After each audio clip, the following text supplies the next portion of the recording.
끝없이 펼쳐진 메마른 땅. 사막에서 식물과 생물의 흔적을 찾기 어려운 이유. 그건 물이 없기 때문입니다. 이는 곧 살아있는 모든 생명과 물의 관계를 설명하고 있습니다. 우리는 숨을 쉬는 것처럼 자연스럽게 그리고 당연하게 물을 사용합니다. 항상 풍족하게 사용했기에 언젠가 부족해질 거라는 생각을 해본 적이 없죠. 설사 물 부족에 관한 이야기가 어디선가 들려도 아주 먼 미래의 이야기로 치부했을지도 모릅니다. 하지만 우리는 이 풍요로움을 오래도록 유지하기 위해 더욱더 물의 가치를 이해해야 할 필요가 있습니다. 자연이 선사하는 가장 맑은 자원, 물이 순환하는 그 보이지 않는 길 속에 자원을 효율적으로 관리할 수 있는 방법이 깃들어 있는데요. 워터테크, 그 특별한 물 관리 기술을 확인해 보겠습니다.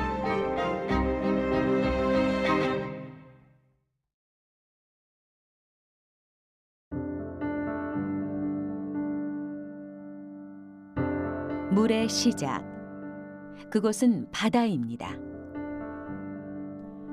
바다에서 발생하는 거대 증발은 수증기를 형성하고 하늘로 상승한 수증기는 한데 모여 구름을 형성합니다. 그리고 비나 눈의 형태로 다시 지상에 떨어지죠. 바다에서 증발한 수증기 양의 약 9%가 육지로 이동합니다. 바다에서 하늘로 다시 육지로 돌아온 물은 땅 위로 흘러 하천과 호수를 만들고 땅 속으로 흘러 지하수를 형성합니다. 이러한 주기로 물은 끊임없이 순환하는데요. 물의 순환을 시간으로 환산한다면 대기에서 8일, 하천에선 16일, 그리고 지하수로는 1400년이라는 시간을 거칩니다. 결국 강수로부터 생성된 땅 위의 물이 오랜 시간을 돌고 도는 과정 속에서 우리가 물을 활용할 수 있는 것이죠. 하늘에서 비가 내리면 그게 이제 먼저 대지를 적시고 그 일부는 이제 토양 속으로 들어가지만 그게 또 비가 더 많이 오게 되면은 지표면을 흘러서 하천으로 나가서 이제 하천에 물이 많아지는 거죠.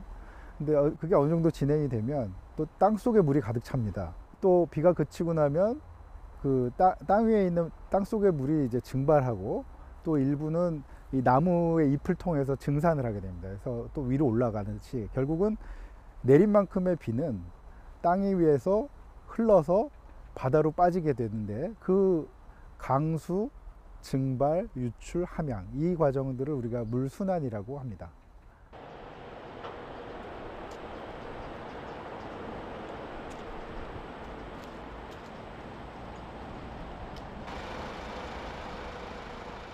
관악산 남동쪽 기슭에서 발원해 서울의 남부를 가로지르며 흐르는 양재천.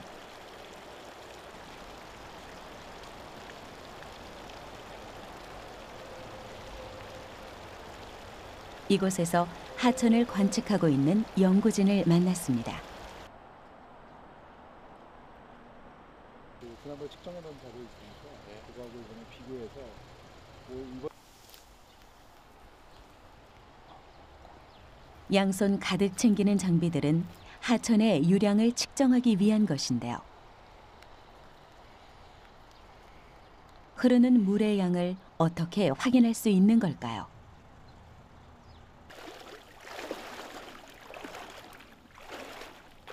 익숙한 듯 하천 속으로 들어가는 연구원. 이들은 지난 1년간 한 달에 한 번씩 양재천의 수위와 유속을 관측해오고 있는데요. 8.5에 0.181이요. 장비 끝에 달린 프로펠러를 물속에 넣고 프로펠러의 회전수를 측정하는 겁니다. 얼마나 회전하는지에 따라 물의 속도를 알 수 있는 것이죠.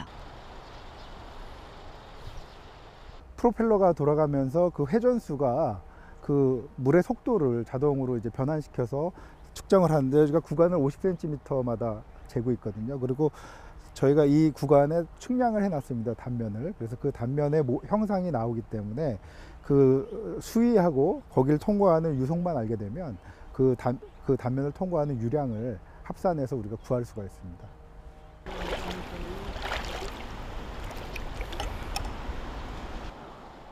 하천의 단면에 대한 구간별 유량을 측정하는 작업. 6.5에 0.196이요. 6.5에 0.196, 네. 0.190.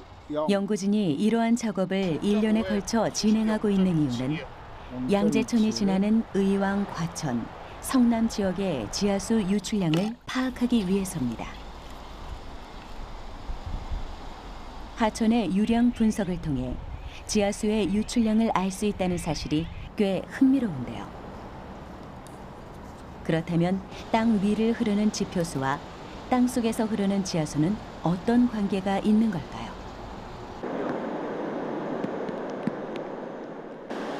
비가 오면 지표면의 물이 하천으로 모이기 때문에 하천의 수위가 높아지는 것을 눈으로도 확인할 수 있습니다.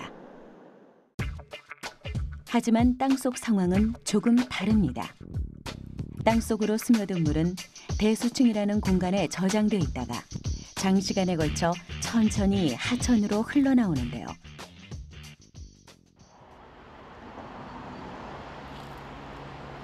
지표수와 지하수는 결국 서로 연결돼 있으며 지하수가 하천으로 유입되는 양을 알 수 있다는 건 반대로 지역의 지하수 함량을 검증할 수 있다는 의미인 것이죠. 조금 수위가 내려가면 아무래도 비가 오지 않아서 여름, 확실히 겨울에는 내려갔다 여름에 수온이 많이 올라가고 그다음에 요거는 이제 수위가 비가 왔을 때 연구진이 주목하고 있는 건 지하수의 활용입니다. 유속이 별로 안 나오는 것 같더라고. 네. 비가 많이 올 때 물을 땅속에 저장해 두었다가 가뭄이 왔을 때 꺼내어 사용할 수 있는 비상수단. 지하수라는 수단을 통해 물을 효율적으로 나눠 사용하는 일은 강수량이 편중되어 있는 우리나라의 경우 꼭 필요한 일일 겁니다.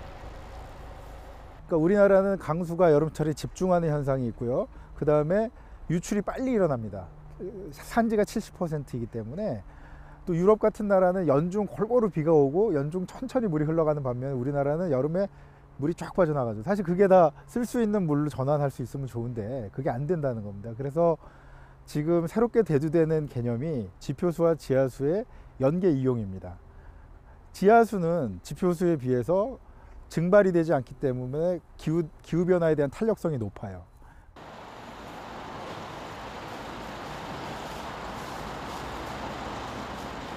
어떤 이는 지하수를 지하의 바다라고 이야기했습니다.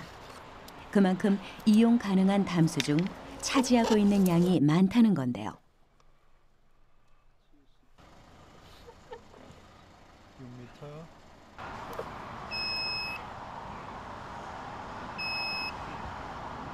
6m. 하지만 지하수 이용은 약 10%에 불과합니다. 땅속 깊은 곳에 있어 눈으로 그 양과 흐름을 확인할 수 없기 때문에 사용하는 데에도 한계가 있는 겁니다.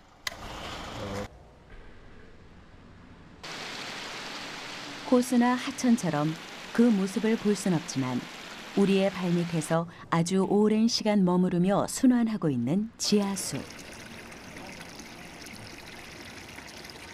과거 상수도 시설이 갖춰지기 전에는 우물에서 물을 길어서 생활용수로 사용했는데 그 우물물이 바로 지하수입니다. 지하수는 수온의 변동이 거의 없고 미생물이나 오염물이 적습니다. 한 번 오염되면 자정 속도가 느려 회복하기가 매우 어렵다는 단점이 있지만 지하수를 대량 저장하고 있는 대수층이라는 공간은 경제적 개발이 가능하다는 장점을 지니고 있죠.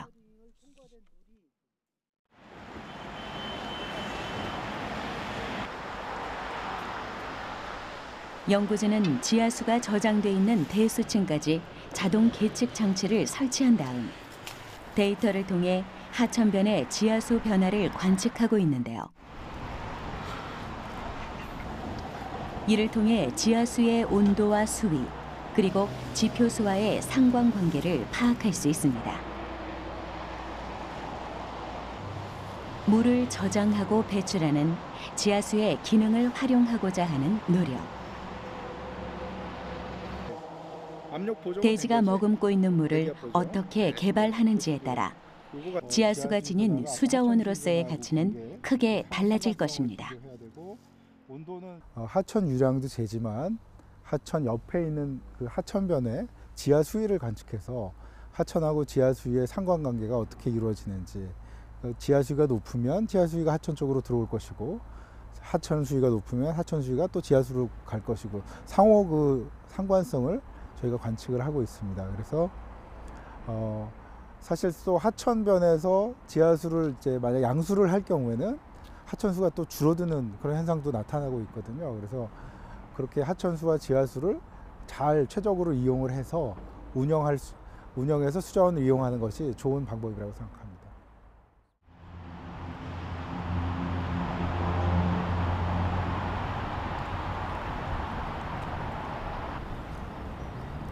한국건설기술연구원 수자원 연구동. 이곳에선 수자원을 통합적으로 관리하기 위한 원천 기술을 확인할 수 있었는데요. 분석 지역의 인위적, 자연적인 물 순환 구조를 파악해 수자원의 변화를 총체적으로 예측, 평가할 수 있는 기술. 한국형 물순환 모형입니다.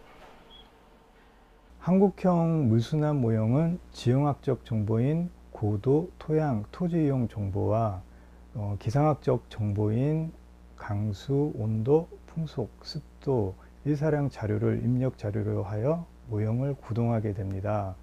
관측 자료인 하천의 유량 자료를 이용하여 모형의 매개 변수를 보정한 후 최종적인 각각의 강우, 증발산, 지표수, 지하수 등과 같은 숨은 성분들의 시공간적인 분포를 파악할 수 있습니다.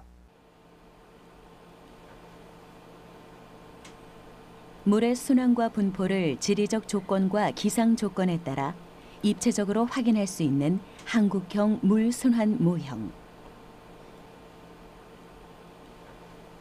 이 기술은 우리나라 지역에 따른 물순환 구조를 파악하고 지표수와 지하수 연계 해석을 통해 지하수의 개발량을 산정하는 기준이 될 수 있는데요.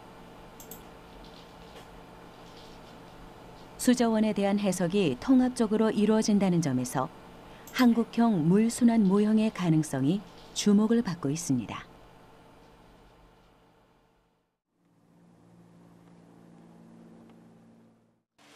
특히 지하수 분포에 대한 해석은 시범 농가에 적용돼 활용되고 있는데요. 겨울철이 되면 시설 재배를 집중적으로 하는 지역에선 지하수 사용이 급증합니다. 수막 재배를 하기 때문인데요. 겨울철 비닐하우스 지붕 사이에 지하수를 뿌려 수막을 만들고 이를 통해 낮 동안 데워진 하우스 내부의 열이 빠져나가지 못하도록 막는 농법.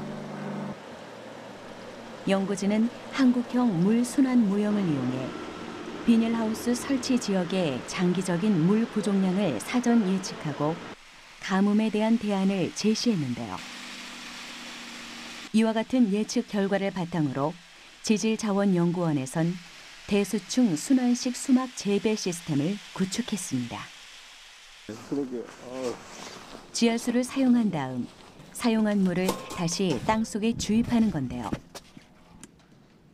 지하수뿐만 아니라 빗물도 모아 지하로 환원할 수 있도록 설계돼 있어 지하수의 수위를 일정하게 보존할 수 있습니다.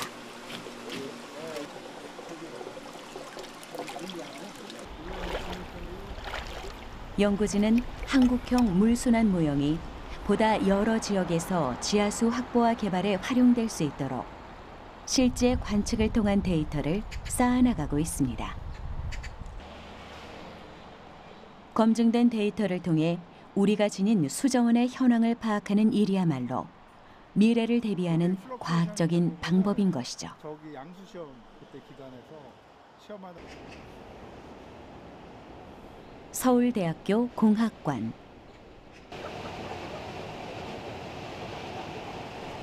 이곳 옥상에 물을 관리하는 또 다른 기술이 구축돼 있다고 하는데요.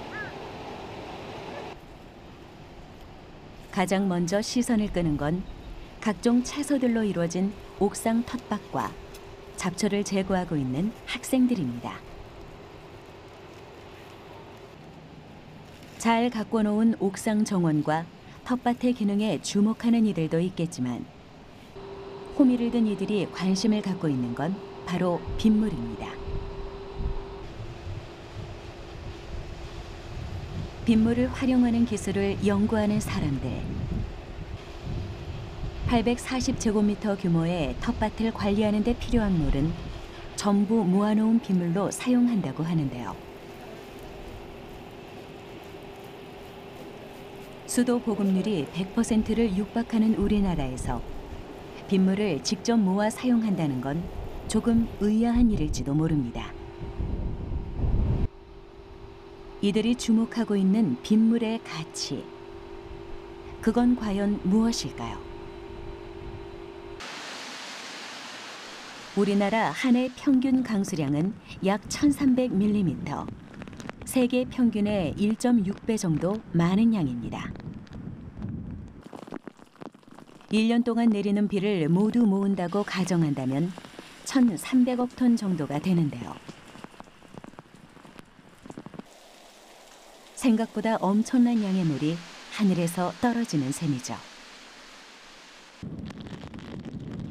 하지만 우리나라는 여름철에 집중적으로 비가 내리기 때문에 여름엔 홍수로, 겨울에는 가뭄으로 피해를 입는 빗물 양극화 현상이 일어나고 있습니다. 특히 도시의 경우 하수 시설을 통해 빗물이 바로 배출되기 때문에 우리나라의 빗물 이용률은 약 25%에 불과하죠. 홍수가 날 때, 비가 많이 올 때 모아두는 거예요.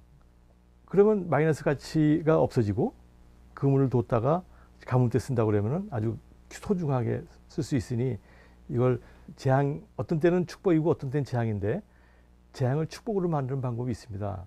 그것은 바로 빗물을 모아뒀다가 덜 천천히 내려가게 하고 그 물을 나중에 쓰는 것입니다.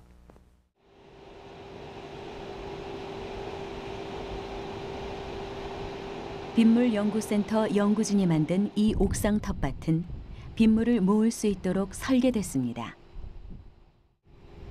일명 오목형 텃밭으로 빗물이 모이도록 가장자리를 높게 만들고 텃밭 아래에는 저류판을 설치해 빗물이 쉽게 빠져나가지 않도록 한 것인데요.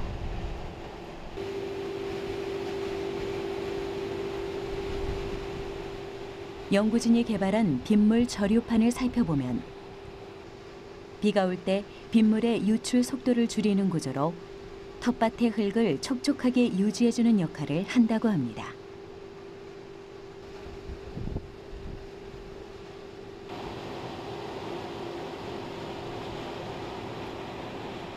옥상 한쪽에는 빗물을 저장하는 시설이 설치되어 있는데요. 일명 빗물 저금통입니다. 비가 올 때 모아놓는 물은 텃밭을 가꾸는 데 사용하거나 화장실 용수와 생활 용수로도 활용한다고 하는데요. 빗물 저금통의 효과는 단연 물을 절약한다는 데 있습니다. 하루에 51mm의 비가 온다고 가정했을 때 저희 빗물 저류조가 840제곱미터 그리고 빗물 집수면에서 100제곱미터로 물을 받을 수 있어가지고 하루에 총 47톤 가량의 물이 절약 가능하다고 보고 있습니다.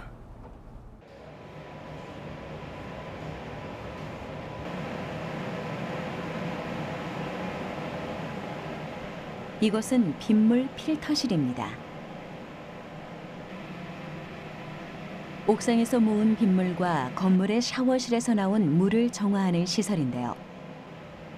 빗물의 경우 침전식 필터와 회전식 필터만으로 처리가 가능합니다. 특별한 화학 처리 장치 없이도 이물질만 가라앉히면 여러 가지 용도로 활용이 가능한 빗물. 산성비나 대기 오염으로 빗물에 대한 신뢰도가 그리 높지 않은 현대인들에게 빗물의 사용은 탐탁치 않은 일일지도 모르는데요.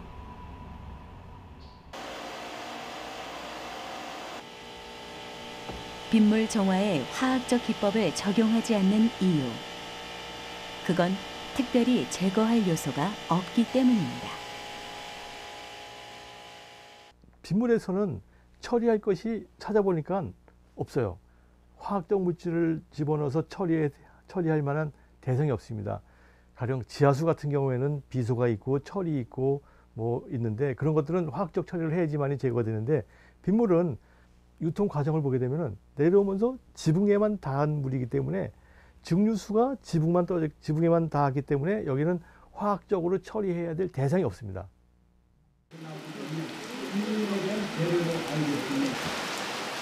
하늘에서 떨어지는 수자원.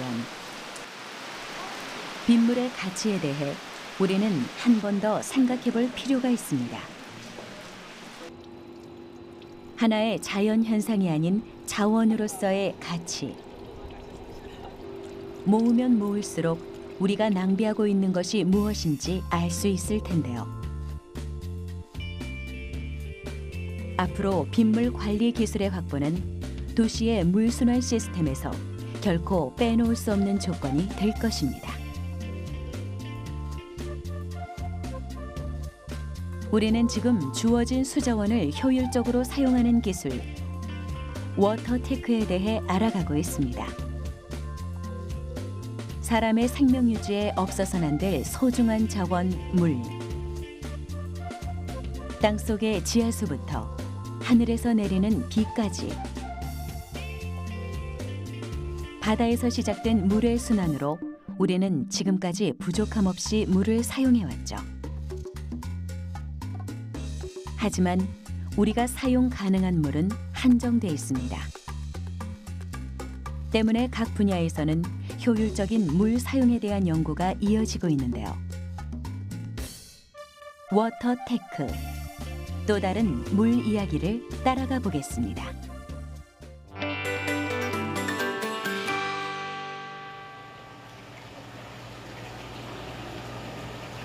이번엔 친환경 농업 기술을 연구하는 곳을 찾았습니다. 식물이 잘 자랄 수 있도록 조성된 환경 속에서 토마토가 연그러가고 있는 이곳.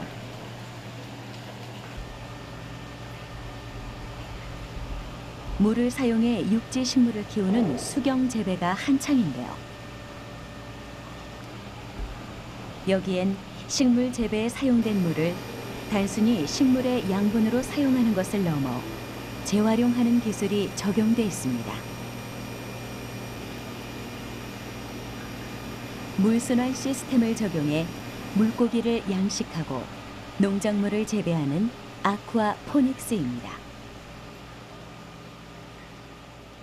물고기 배설물을 이용해서 식물에 필요한 영양분을 공급해주며 순환 펌프 방식이어서 버려지는 물이 거의 없고 채소와 물고기를 동시에 이용할 수 있으며 미래의 부족한 식량을 대체할 수 있고 항생제나 농약을 전혀 쓰지 않아서 친환경 농법입니다.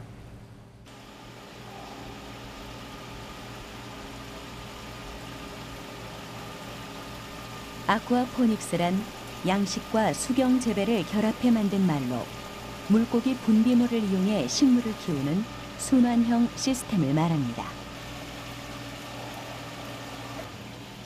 수산 양식 산업으로 인한 환경 오염을 줄이고 경지 면적이 좁은 우리나라의 농업 한계를 극복할 수 있는 농법으로 주목받고 있는 시스템인데요.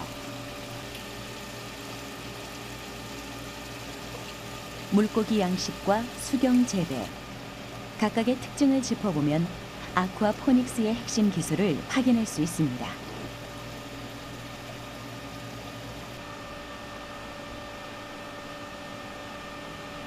수경 재배는 식물의 성장에 필요한 양분을 물에 녹여 흡수하도록 해 식물을 재배하는 농법입니다. 물이 흙의 역할을 대신한다고 보면 되는데요. 식물이 성장할 때 필요한 양분을 물에서 직접 흡수할 수 있어 식물의 성장 속도가 빠른 장점이 있습니다. 또한 식물의 생육 환경을 보다 살밀하게 통제할 수 있어 수확 시기를 조절하거나 생산량을 증대시킬 수 있죠. 하지만 물이 오염된다면 병해충에 빠르게 전염될 수 있기 때문에 수질 관리에 만전을 기해야 합니다. 양식은 물고기를 키울 수 있는 환경을 조성해 인공적으로 생장, 번식하게 하는 것을 말합니다. 물고기의 경우 환경에 아주 민감한 생물이기 때문에 빛, 물의 양, 수온을 조절하는 등 최적의 성장 환경을 만들어줘야 하는데요.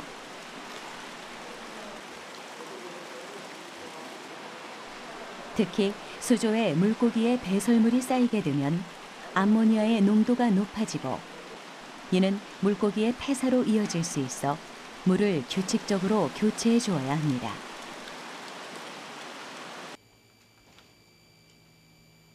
그런데 물고기에게 치명적인 암모니아에는 식물의 성장에 필요한 영양소가 포함되어 있습니다. 물고기 사육에 사용된 물을 식물에게 주입하면 식물 성장에 도움을 줄 수 있다는 것이죠. 한편 식물은 물속의 무기물을 흡수하는 과정에서 자연스레 물을 정화하는 특징이 있습니다. 식물이 무기물을 흡수해 깨끗해진 물은 다시 물고기 양식에 사용이 가능한 겁니다.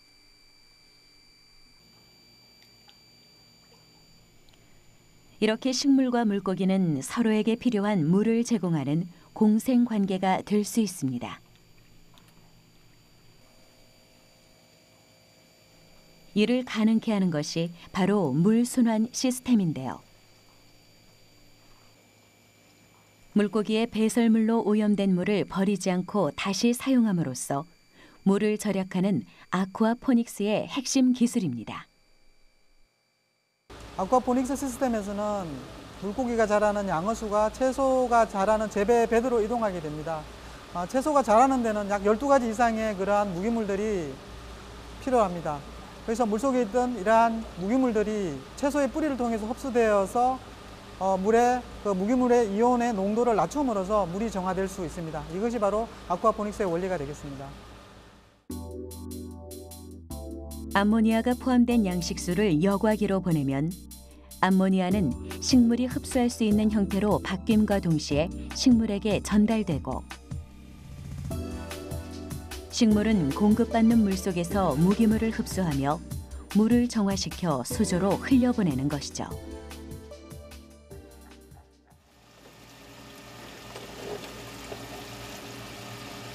아쿠아포닉스 시스템은 크게 두 가지 여과 방식이 적용돼 있습니다. 큰 노폐물이나 찌꺼기를 걸러내는 물리적 여과기를 활용하는 방법. 그리고 생물학적 여과입니다.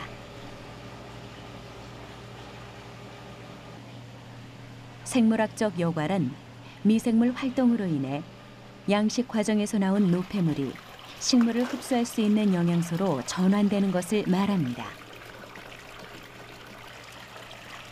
박테리아가 암모니아를 식물 성장에 필요한 질산염으로 전환시키는 것이죠. 아쿠아포닉스의 핵심 기술은 물을 버리지 않는 순환식 그런 시스템입니다. 일반적으로 우리가 물고기를 키우면 물이 오염되기 때문에 이제 물을 방류한다든지 아니면 새물을 깨끗한 물을 이제 양어조에 넣어줘야 되는데 이 같은 경우에는 그 오염된 물을 채소도 이용을 할 수 있고 그리고 미생물들이 어떤 그런 채소가 먹을 수 있도록 영양분으로 활용할 수 있도록 만들어주는 그런 기능들이 있기 때문에 물 절약을 한 90% 이상 할 수 있습니다.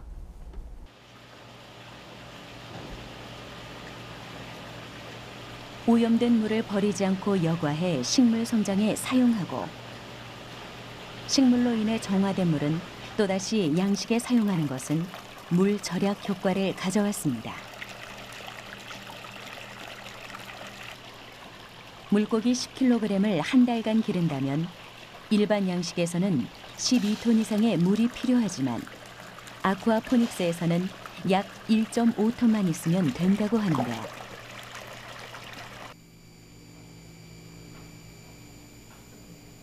수질을 체크하며 물고기와 채소에게 최상의 성장 환경을 조성하기 위해 노력하는 연구진. 이 데이터들을 기반으로 아쿠아포닉스 시스템의 표준 모델을 개발하고 있는 건데요. 물의 온도 28.9. 농업계에 불어온 변화의 바람 속에서 물 순환 시스템이 확대 보급된다면 그만큼 물을 효율적으로 사용할 수 있겠죠. 아쿠아포닉스는 물을 절약할 수 있는 것은 친환경적인 기술일 뿐만 아니라 물고기도 생산할 수 있고 그리고 채소도 생산할 수 있습니다. 이러한 기술은 외부 환경에 크게 영향이 없이 생산할 수 있기 때문에 앞으로 친환경적일 뿐만 아니라 어떠한 기후 변화에서 저희들이 대비해서 식량을 생산할 수 있는 그런 기술이 되겠습니다. 또한 농가 단위에서는 물고기와 채소의 수익을 동시에 생산성이 있기 때문에 수익이 높은 그런 고부가가치 산업으로 저희들이 생각하고 있습니다.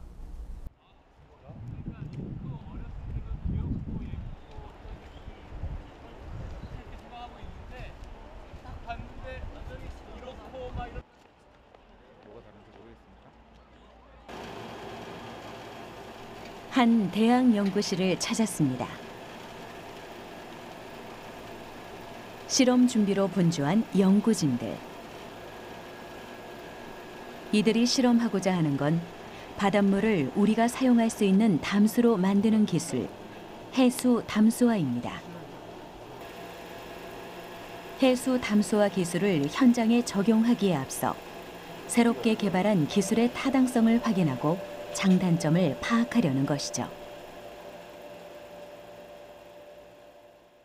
최근 기후변화와 물 사용량 증가로 인해서 전 세계적으로 물 부족의 위기가 증가하고 있고요. 우리나라도 아마 예외는 아니라고 생각을 합니다. 해수 담수화는 지구상에 존재하는 물의 대부분을 차지하는 해수를 이용을 해서 깨끗한 물을 만들어내는 그런 기술이기 때문에 물 부족을 해결할 수 있는 근원적인 방법으로 반드시 확보해야 되는 그런 기술이라고 말씀드릴 수 있을 것 같습니다. 세계 곳곳에선 지구온난화 현상으로 인해 강수량이 줄어들고 심각한 가뭄이 일어나고 있습니다. 물 위기가 표면적으로 드러나고 있는 것이죠. 하지만 지구상에서 우리가 실제 사용할 수 있는 물은 1% 미만입니다. 만약 지구상에 존재하는 물 중 97%가량을 차지하는 해수로 사용 영역을 넓힌다면 앞으로 다가올 위기 상황은 사라질 텐데요. 해수 담수화 플랜트가 미래의 수자원 고갈 대비책으로 주목받고 있는 이유가 바로 그것이죠. 해수 담수화 플랜트라고 하는 것은 그 해수를 담수를 생산하기 위한 어떤 종합적인 어떤 그 과정과 어떤 기계적인 장치를 다 포함을 하고요. 소재, 부품, 장치, 그 다음에 그걸 포함하는 공정이 다 어우러지는 어떤 종합적인 어떤 그 공정이라고 볼 수 있습니다. 이런 것들을 어떻게 보면은 저희가 기계적인 어떤 그 플랜트라는 장치로 대형화를 해서 물을 생산하는 어떤 그 종합적인 시설이라고 보시면 될 것 같습니다. 해수 담수화 플랜트란 많은 양의 해수를 담수로 바꾸기 위해 사용하는 대형 기계적 장치와 그 과정을 아울러 이루는 말입니다. 해수의 염분을 제거하는 기술은 시대에 따라 진화를 거듭하고 있는데요. 해수 담수화에 처음으로 사용된 1세대 기술은 해수를 끓여 증발시킨 후 차가운 해수가 흐르는 관 외벽에서 증기를 응축해 담수를 넣는 증발법입니다. 주로 대용량의 담수화 설비에 많이 사용되는데 에너지 사용량이 매우 높다는 단점이 있죠.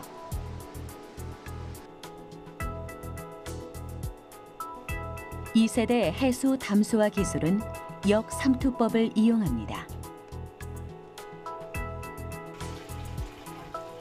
역삼투법은 해수와 담수 사이에 막을 두고 해수에 높은 압력을 가하면 염분이 많은 해수가 농도가 낮은 담수 쪽으로 이동하는 현상을 말합니다. 이때 해수와 담수 사이에 있는 막이 염분 성분을 걸러내 물 분자만 담수 쪽으로 이동하며 생산수를 만들어낼 수 있는 건데요. 담수를 얻기 위해선 지속적으로 강한 압력을 가해야 합니다. 2세대 역삼투 방식 기술이 여러 가지 장점이 있지만 크게 두 가지 단점이 있습니다. 첫 번째 단점은 전기 에너지를 상당히 많이 소모한다는 점이고요. 두 번째 단점은 생산된 물의 양과 거의 유사하게 혹은 그보다 더 많은 양의 농축수가 발생한다는 문제인데요. 농축수의 경우에는 해수보다 더 염분 농도가 높기 때문에 다량으로 방출되는 경우에 해양 생태계에 영향을 미칠 수가 있습니다. 3세대 기술은 이러한 전기 에너지의 과다 소모와 농축수의 환경 영향을 저감하기 위해서 개발된 기술이라고 이해하시면 될 것 같습니다.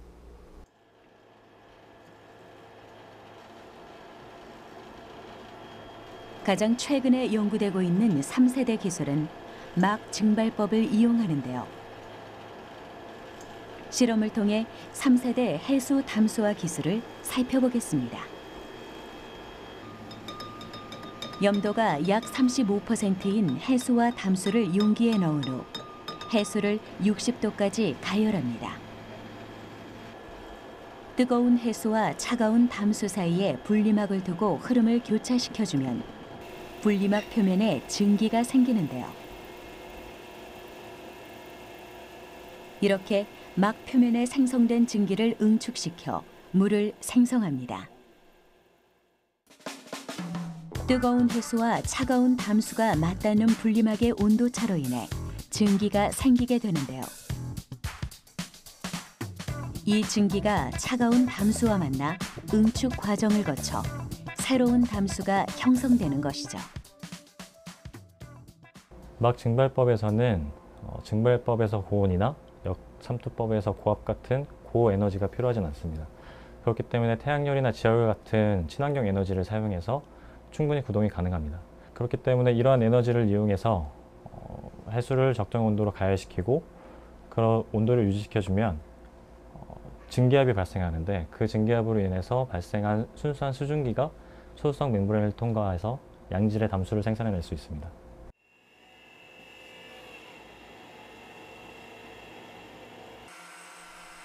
시간이 지나면 지날수록 증발되는 해수의 양은 점점 줄어들고 담수의 양이 증가하는데요. 염도를 측정해보면 약 35%였던 해수의 염도가 약 43%까지 높아진 것을 확인할 수 있습니다. 농도가 높아졌다는 건 염분을 남기고 순수한 물만 증발했다는 것이죠.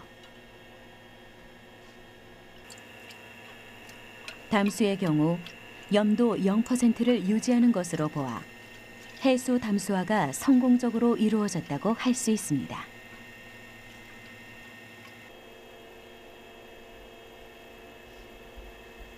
이렇게 담수를 생산하기 위해선 막의 역할이 중요합니다.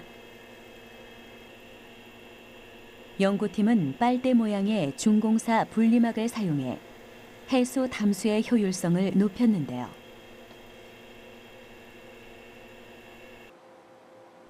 부피가 작은 중공사막을 해수 담수화 플랜트에 적용할 하나의 모듈 안에 많은 수량의 막을 설치할 수 있어 담수의 생산량을 높일 수 있습니다.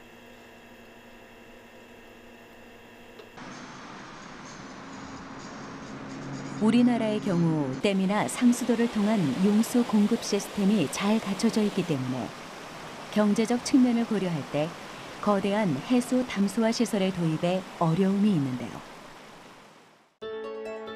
무한에 가까운 수자원.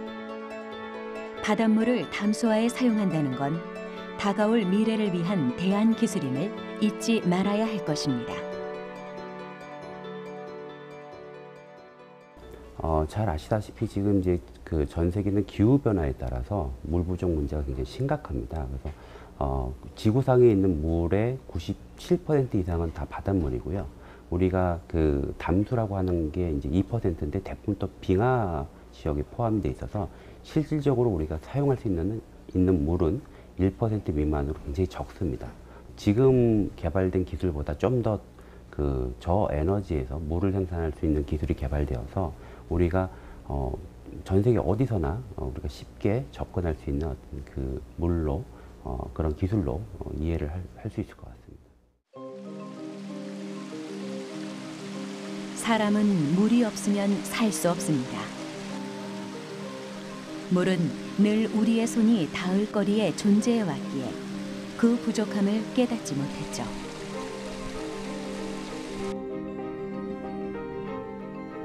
하지만 지구 온난화로 비롯된 물 위기가 조금씩 다가오고 있습니다. 그 속에서 지하수, 빗물, 해수 등 수자원을 효율적으로 관리하기 위한 기술의 확보는 선택이 아닌 필수가 되었습니다. 물 부족에 대비하기 위한 특별한 기술, 워터테크의 발전에 우리의 미래가 달려 있습니다.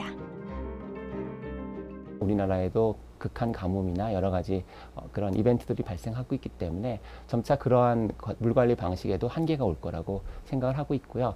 그런 지표수에 의존하는 방식이 아닌 다른 수원을 찾는 그런 노력이 필요하고, 기후변화를 늦추려는 노력과 그리고 물 부족을 방지하기 위해 물 절약을 실천하려는 노력 등이 다 같이 필요하다는 것을 연구 결과에서도 보여지고 있습니다. 다가올 미래, 보다 안정적인 수자원 개발의 필요성이 커지고 있는데요. 우리가 이 목소리에 귀 기울여야 하는 이유, 지금도 앞으로도 인류가 가장 필요로 하는 자원은 물이기 때문입니다.